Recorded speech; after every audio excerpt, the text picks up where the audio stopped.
W ramach naszego cyklu filmowego opowiadałem już o różnych epidemiach, z którymi zmagała się ludzkość.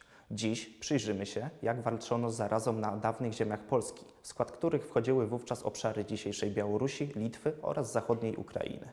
Czarna śmierć, która dotknęła kraje zachodnie, dość łagodnie obeszła się z ziemiami polskimi. Wynika to z niskiego zagęszczenia ludności oraz braku ożywionych kontaktów handlowych z resztą Europy. Nie oznacza to jednak, że dżuma nigdy w Polsce się nie pojawiła. Tylko w Krakowie w latach 1500-1750 epidemia wystąpiła 92 razy, czyli średnio co 3 lata. Z podobną częstotliwością epidemia pojawiała się w Warszawie.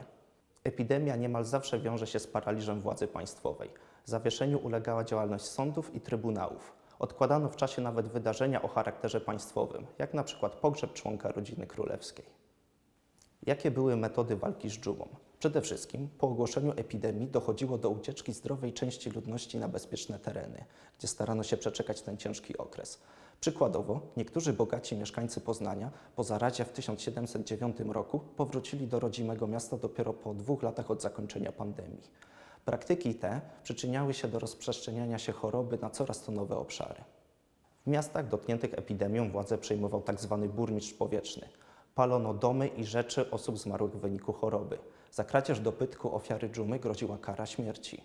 Powszechną praktyką było wybijanie niemal wszystkich zwierząt.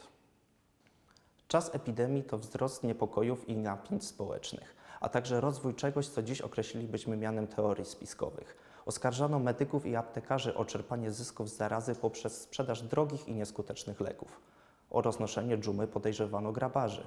Jeden z nich został ścięty w Krakowie w 1589 roku, a w 1711 w Lublinie 3 z nich skazano na karę śmierci. Jeden z nich miał wówczas powiedzieć: żeśmy trupią głowę rozbili i mózg wybrali i smarowaliśmy drzwi u kamienic i domów. Podobne oskarżenia wysuwano pod adresem Żydów, którzy rzadziej chorowali. Wynika to z religii judaistycznej, która nakazuje kąpiel raz w tygodniu.